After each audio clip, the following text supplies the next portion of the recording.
Hello everyone, welcome back to Anvika vlog. ಇದೇನಪ್ಪ vlog ಅಂತ ಹೇಳಿದ್ರೆ, ನಮ್ಮ ಮನೆ ಮಹಾಲಕ್ಷ್ಮಿ ಒಂದು ಕರು ಹಾಕ್ತು.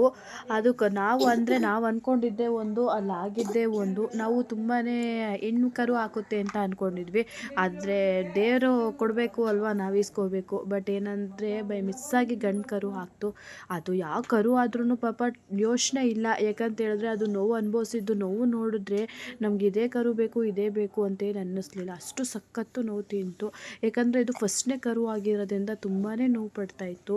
ಆಗ ಹಂಗೂ ಕಷ್ಟಪಟ್ಟು ಸ್ವಲ್ಪನೇ ಟ್ರೈ ಮಾಡಿ ಎಲ್ಲನೂ ಅದಕ್ಕೆ ಸ್ವಲ್ಪ ಕೈ ಎಣ್ಣೆ ಅದನ್ನೆಲ್ಲನೂ ಕೊಟ್ಟು ಅದ್ರದ್ದು ಮಾಮೂಲಿ ಮನುಷ್ಯರಿಗೆ ಹಂಗೇನೆ ನಡುಗೆಲ್ಲ ಸ್ವಲ್ಪ ಕೈ ಎಣ್ಣೆ ಎಲ್ಲ ಹಚ್ಚಿಬಿಟ್ಟು ಮಾಡಿದ್ರು.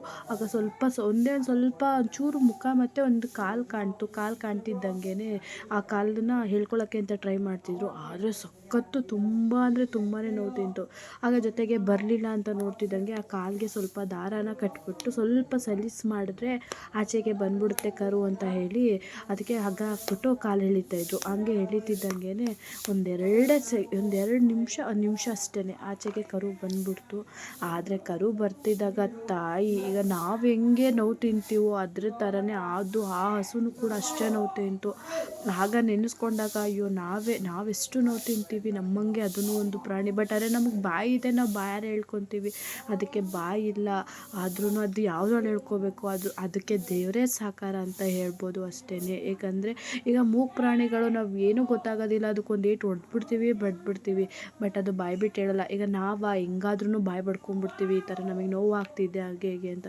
ಬಟ್ ಆದರೆ ಆ ನೋವು ಯಾರಿಗೂ ಬೇಡ. ತಾಯಿನೇ ಮೊದಲೇ ದೇವ್ರಿಗೆ ಹೋಲ್ಸೋದು ಯಾಕೆ ಹೇಳಿ. ಅವಳು ಏನೇ ನೋವು ಆದ್ರೂ ಅದು ಮಗುನ ಕಂಡ ತಕ್ಷಣವೇ ಅದಕ್ಕೆ ಆಗೋಂಥ ಖುಷಿನೇ ಬೇರೆ.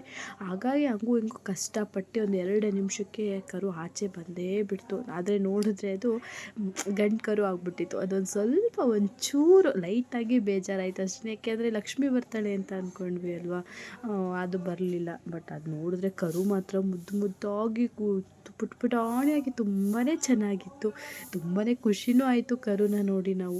ಅದಾದ ತಕ್ಷಣವೇ ಫಸ್ಟು ಅದಕ್ಕೆ ಎಲ್ಲನೂ ಅದ್ರ ಮೇಲೆಲ್ಲ ಕ್ಲೀನ್ ಮಾಡಿ ಹತ್ರಕ್ಕೆ ಬಿಟ್ಟರೆ, ಅಯ್ಯೋ ಅದಕ್ಕೆ ಅದ್ರ ನೋವು ಏನು ಅನ್ನೋದೇ ಆ ಹಸುಗೆ ಗೊತ್ತಾಗ್ತಿರ್ಲಿಲ್ಲ. ಅಷ್ಟು ಖುಷಿಯಾಗಿ ಅದು ಕರುನ ಅಷ್ಟು ಪ್ರೀತಿಯಿಂದ ನೋಡ್ಕೊತಿತ್ತು. ಅದಕ್ಕೆ ಹೇಳೋದು ತಾಯಿ ಪ್ರೀತಿ ನಾಯಿ ಪ್ರೀತಿ ಎರಡೂ ಒಂದೇ ಅಂತ ಅಂದ್ಬಿಟ್ಟು.